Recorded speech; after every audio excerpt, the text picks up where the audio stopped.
We are now going to turn our attention to gross anatomy and begin the process of working our way through the body. And we're going to start with the back. So what we want to do in this section is to focus on the vertebral column first and the spinal nerves and know the anatomy of those structures. We want to understand the difference between somatic and autonomic nervous systems. And then within the autonomic nervous system, we want to differentiate between the sympathetic and the parasympathetic nervous systems. So we will first look at the vertebral column, and then focus on the intervertebral disc, and then look at the spinal nerve, and then spend a fair amount of time talking about the autonomic nervous system and its two components, the sympathetic and the parasympathetic nervous systems. So let's start with this slide showing the vertebral column. And on these three diagrams, the one on the left, we're looking at the vertebral column from an anterior view. We're looking at it from the front. And what we can see from this view is primarily the vertebral bodies and the intervertebral discs, the intervertebral discs between the bodies. Now, the function of that part of the vertebral column is to support weight. That's what it's designed to do, to support weight. And therefore, it makes sense that as we view the vertebral bodies from above downward, we see that the sizes of the vertebral bodies get larger and larger and larger as we descend the column. And of course, the discs are getting larger as well, because as we descend the vertebral column, we're supporting more and more and more weight. So as we support more weight, we want a larger vertebral body upon which to support that weight. So that makes sense. But take note that as we continue to descend and we pass the first sacral vertebra, all of a sudden we see that the vertebral bodies start getting smaller very rapidly. It reverses its pattern, and after getting gradually larger, suddenly it gets smaller. So the obvious question is, why should that be? What happened to the weight? Well, we notice that transition occurs right at about the level of S1, and that corresponds to the location of the sacroiliac joints, here and here. And at the sacroiliac joints, the vertebral column is articulating with the pelvis. And so actually what's happening is the weight that has been transmitted down the column gets transferred across the sacroiliac joint to the pelvis, and then from the pelvis down the lower limb. So once we get below that level, the vertebral column is no longer supporting weight. The lower limb is supporting the weight. And therefore, we see that very dramatic change in anatomy, reflecting the change in function. What that is basically telling us is that in the vertebral column, the greatest weight-supporting function of the column is found at the low lumbar and lumbosacral junction region. That's where the greatest weight support function of the column is, in this region. And therefore, it's not a surprise to learn that most of the weight-related injuries of the vertebral column, things like compression fractures of vertebral bodies with osteoporosis, things like herniations of intervertebral discs, the most common site for that to occur would be in the low lumbar and the lumbosacral junction region. That's not a big surprise. Okay? Now, when we look at the lateral or posterior views of the vertebral column, we can see the back of the vertebral column, what's called the vertebral arch or the neural arch of the vertebral column. And the function of that part of the column is quite different. That part of the column is designed to protect the spinal cord and surrounding meninges. So within the vertebral column, surrounded by the vertebral arch, within the vertebral column, there's a canal called the vertebral canal, and what is sitting within the vertebral canal is the spinal cord with its surrounding meninges. So here's the point. Since the spinal cord is inside the vertebral column, and since the spinal cord has spinal nerves that are emerging from the vertebral column and have to get to places outside the vertebral column to innervate them, there has to be a way for these spinal nerves to get from inside the column to outside the column. And what we have to allow that to happen is the intervertebral foramina, here, here, here, here. Those are each intervertebral foramina. And what passes through each intervertebral foramen is a spinal nerve. There is one spinal nerve in each intervertebral foramen. Okay? And that's going to be an important region for the spinal nerve because as it's passing through that foramen, it's in a relatively tight region. There's not a whole lot of extra space there. And so when nerves pass through tight regions, they're subject to injury in those locations. So the intervertebral foramen will be a location where nerve injuries can occur, and we will talk about that. Another opening I want to point out to you can be seen on the posterior side of the column, and it's seen only at lumbar levels here. And these are openings between the laminae of the vertebrae. This flat surface of the vertebra is called the laminae of the vertebrae. And the spaces between the laminae are called interlaminar spaces. Interlaminar spaces. Now, interlaminar spaces only exist at lumbar levels. Below that, at sacral levels, the laminae are fused, so there are no spaces. And above that, the laminae overlap one another, so there are no spaces. But at lumbar levels, there are spaces called interlaminar spaces.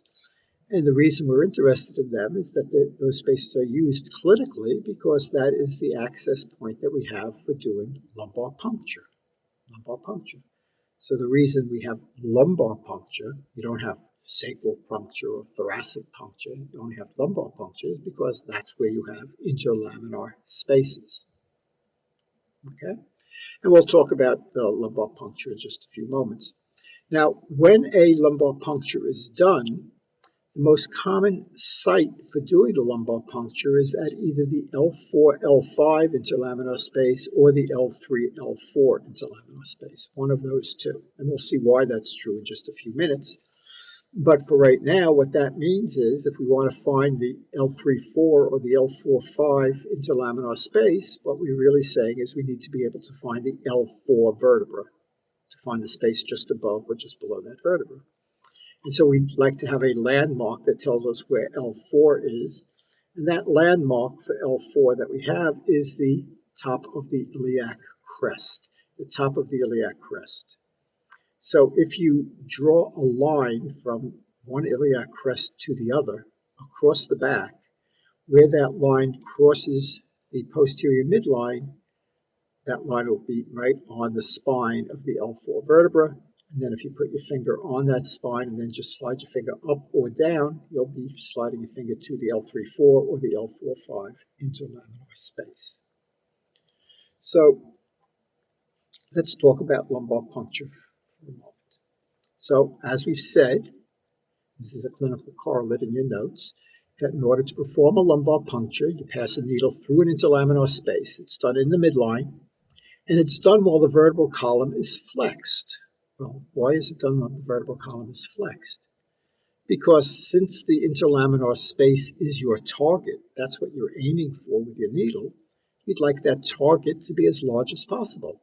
And by flexing the vertebral column, you're spreading apart the laminae and thereby increasing the size of the interlaminar space. So flexing the vertebral column gives you a larger interlaminar space to aim for. So it's done with the patient's vertebral column flexed. And it's done at the L4, 4-5 or the L3-4 interspace. Now, as you pass your needle through at that level, you're going to go through several layers. And the layers are listed for you in the notes from outside in, skin, superficial fascia, and so forth, all the way into the subarachnoid space. And of course, the subarachnoid space is where the cerebrospinal fluid is. So it's important that you know what the layers are that your needle is passing through as you advance the needle, because as you go from layer to layer, you can feel the changes of resistance, and thereby you can sort of, if you know what the layers are, you can count off the layers so you know where the tip of your needle is as you're advancing your needle. Now, if you're putting the needle in for the purpose of doing a tap, a spinal tap, you want to get to the cerebrospinal fluid, then of course you need to advance the needle all the way to the subarachnoid space. But of course you could be putting a needle in for the purposes of doing epidural anesthesia, let's say, in which case you would only advance the needle this far to the epidural space, and you would not go through the dura arachnoid to get to the subarachnoid space. So you want to know how far you want to advance the needle and what layers you're going through to accomplish that. Now, one additional opening I'd like to point out to you is seen right here at the very bottom of the posterior side of the vertebral column. It's called the sacral hiatus. The sacral hiatus is the inferior opening of that vertebral canal. We said the vertebral canal is where the spinal cord is housed. And it's open at the bottom. It's called the sacral hiatus. And that's important because you can pass a needle up into the sacral hiatus. And that's what's done when you're doing caudal anesthesia. That's the caudal approach. Caudal means from the tail end. So caudal means going through the sacral hiatus. And that'll bring the tip of your needle into the epidural space, as we'll see. So caudal anesthesia will always be epidural anesthesia. So let's look at this diagram that shows you the points that I've been making here diagrammatically. So it's showing you two examples of a lumbar puncture, and it's showing you at the two levels that it's done, either L3-4 or L4-5, these two examples. But the main point of these two examples is to show you that in one case, we're only advancing the needle as far as the epidural space, and in the other, we're advancing the needle through the epidural space, through the dura and arachnoid, into the subarachnoid space. And it's in the subarachnoid space where cerebrospinal fluid is found.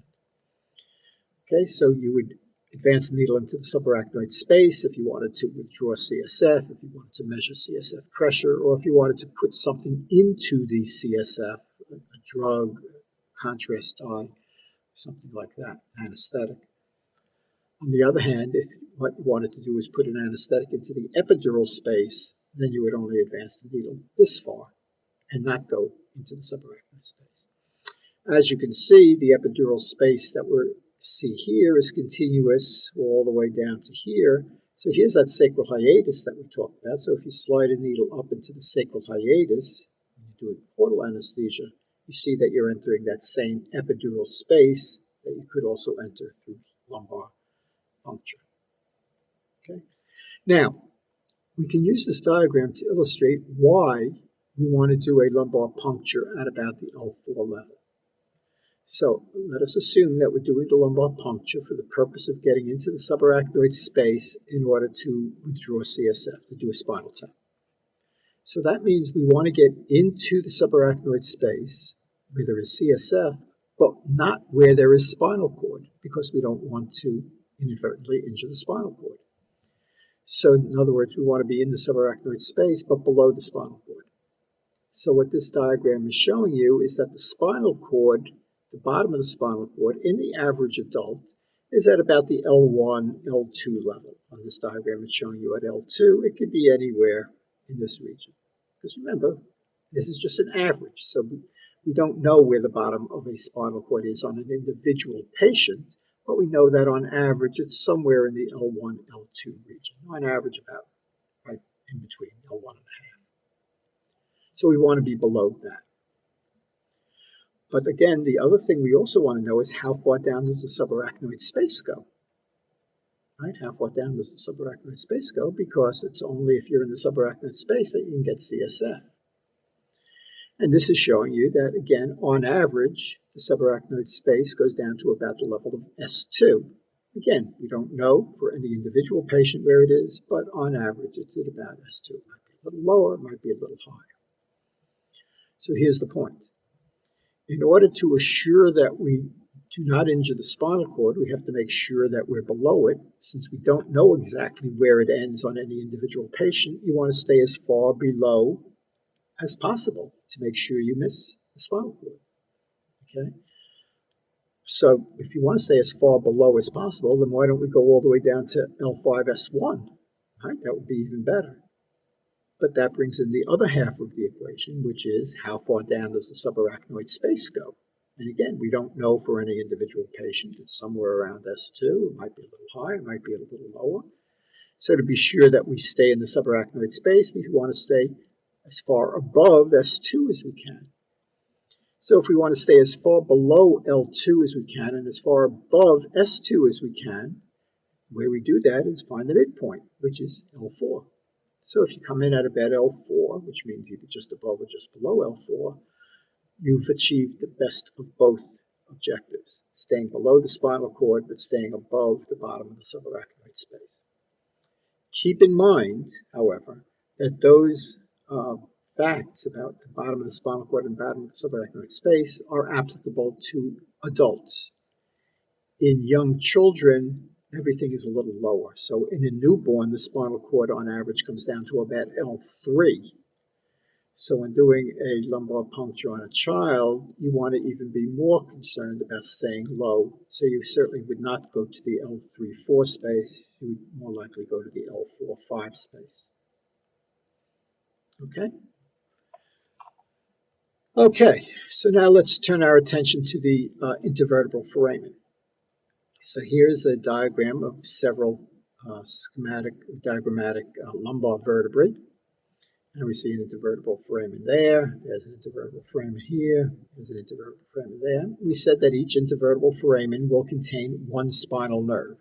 So the spinal nerve is drawn in this case. Of course, there would be another one here. There'd be another one here. There's one in each foramen. And we said that as the spinal nerve comes through the intervertebral foramen, that's where it might get injured. That's where we can get into trouble. And so what could injure it? Well, whatever is forming the boundaries of that space could be the source of the injury. So we want to focus our attention on what's forming the boundary of the intervertebral foramen. And let's keep our attention focused on two boundaries, the anterior wall, or anterior boundary, and the posterior wall. So starting with the anterior wall. We see that the anterior boundary, or wall of the intervertebral foramen, is made up by the body of the vertebra above, just a little bit of the body of the vertebra below, and a fair amount of that anterior boundary is made up of the intervertebral disc. So that's an important relationship, that the intervertebral disc forms part of the anterior boundary of the intervertebral foramen. And the reason that's important is because sometimes intervertebral discs will herniate. So let's talk about that, and let's get a little bit more precise in our nomenclature. When we look at the intervertebral disc, on the left side of the diagram, we see that there are two parts of the disc. There's the outer part called the annulus fibrosus. Annulus means ring, fibrous ring, so it's made up of rings, concentric rings of fibrocartilage and fibrous connective tissue.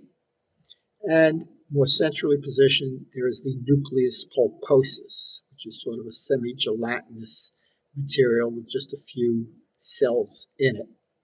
And remember, the nucleus pulposus is the adult derivative of the notochord. Of course, the annulus fibrosus is not from that. The annulus fibrosus, like any other connective tissue we encounter, is going to be from mesoderm. So those are the two parts, nucleus pulposus and annulus fibrosus. And when we talk about a herniation of a disc, that's not really a precise nomenclature. What's herniating is the nucleus pulposus. It's a herniated nucleus pulposus. It herniates out through the annulus. In other words, it passes out through a tear or a rupture of the annulus fibrosus. Now, notice that the nucleus pulposus is not really centrally positioned in the disc. It's actually somewhat posteriorly displaced. It's closer to the back wall. This is the posterior side of the disc. That's the anterior side. It's closer to the back wall of the disc than to the front wall. So it's not in the center, which means that the annulus fibrosus is thinner posteriorly than it is anteriorly. Which means that if the nucleus pulposus is going to herniate through the annulus fibrosus, it's much more likely to herniate through the posterior part of the annulus than the anterior, because it's thinner here. So that's true. We would expect that the nucleus pulposus herniation would be a posteriorward herniation, and that's just about always the case. Almost always. But notice that in the posterior midline, there is a reinforcing ligament. there's a ligament right here called the posterior longitudinal ligament. So we'll understand that better if we look at it here. There's the posterior longitudinal ligament. It runs up and down the length of the vertebral column on the posterior side of the body. It's going from one vertebral body to the next. And as it crosses from one body to the next, it's crossing right over the posterior midline of the disc. So as doing that, that's where we see it here. As it crosses over the posterior midline of the disc, it serves as a reinforcement to the disc. So while we said that the nucleus pulposus is apt to herniate in a posteriorward direction, it's not likely to herniate straight posteriorly because of the presence of that ligament. We would expect that it would herniate posterolaterally. And almost all disc herniations are posterolateral herniations, either posterolateral to the left or posterolateral to the right, or both. Okay? So almost all disc herniations are posterolateral, probably approximately 95% of disc herniations. The reason that's important is to recognize that if you go posterolateral to the disc, where does that bring you? Where are you when you're posterolateral to the disc? Well, that brings you right here. That brings you into the intervertebral foramen. So this nucleus pulposus is herniating into the intervertebral foramen. And we've said already that there's something living in the intervertebral foramen, the spinal nerve. And so if that herniated nucleus pulposus occupies enough space so that it starts to crowd the spinal nerve, it's going to cause the spinal nerve to get pushed up against and compressed against the surrounding bony wall of the foramen. And it's that compression of the spinal nerve that causes the symptoms. If it's a small herniation, it doesn't occupy very much space, and doesn't compress the spinal nerve, then it's not symptomatic. But if it does compress the spinal nerve, it's that spinal nerve compression that becomes symptomatic. So compression of the sensory fibers will cause sensory findings. In other words, sensory findings associated with the region of skin innervated by that spinal nerve. In other words, the dermatome associated with that spinal nerve.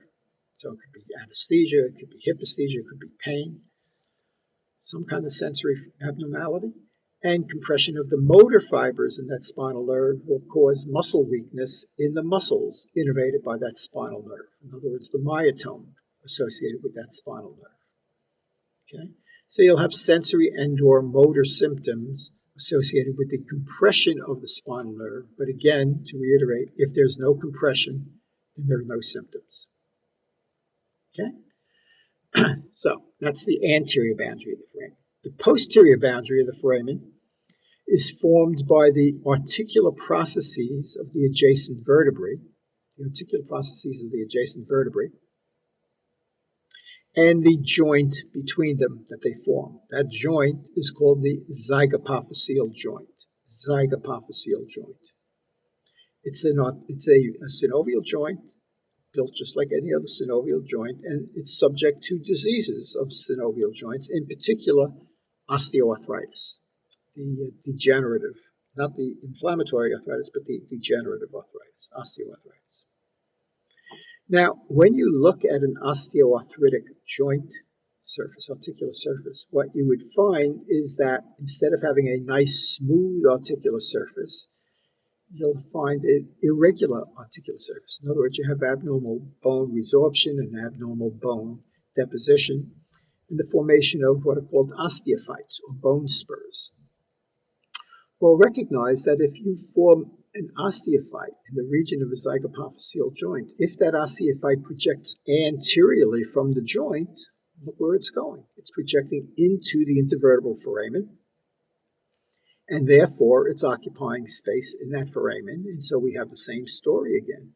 If it occupies enough space, so that it's causing crowding of that nerve, it can cause compression of the nerve against the bony wall of the foramen, and that will be symptomatic. Exactly the same symptoms as we talked about with the herniated nucleus pulposus, because again, remember, it's the compression of the nerve that causes the symptoms, not whatever the pathology is that's causing the compression of the nerve. Okay, now let's focus on a sort of a variation on this theme that explains a particular clinical rule that's important you be familiar with. And the rule is this. When a single, when a herniated nucleus pulposus occurs, and if that herniated nucleus pulposus compresses one spinal nerve, sometimes it's such a large herniation that it can compress more than one spinal nerve, but if it's compressing one spinal nerve, the nerve that it will compress will be the nerve with the same number as the vertebra below the disc. The same number as the nerve with the number of the vertebra below the disc. So using this example on this diagram, we're looking at a herniation of the L4, L5 disc. And so we said that if it's going to compress one spinal nerve, it will compress the nerve with the number of the vertebra below the disc. So the vertebra below the disc is L5, so it would compress the L5 nerve, which is this spinal nerve here. So going back to our previous diagram for a second, if this represented L4 and if this represented L5, we said that that disc herniated, the nerve that would get compressed would not be this nerve, which is the L4 nerve, but rather the nerve that exits through here, which is the L5 nerve. So how do we explain that? Well, we understand, looking at this now, that the L4 nerve, it exits through this foramen, but it's exiting through the top of the foramen. The foramen is kind of large compared to the size of the nerve. So the nerve exits through the top of the foramen. The disc is forming the wall at the bottom of the foramen. So when this herniates, it misses that nerve. But what it gets is the nerve that's getting ready to emerge to the next foramen. In other words, the nerve that's descending through the vertebral canal, moving laterally to come out through that foramen, will get impinged over here before it ever gets to that foramen. And that's what we see on this diagram. There's the nerve that's exiting through that foramen. It misses that nerve, but there's the nerve that's heading down to exit through the next foramen, and it impinges that nerve. So it's injuring the nerve with the number of the vertebra below the disc.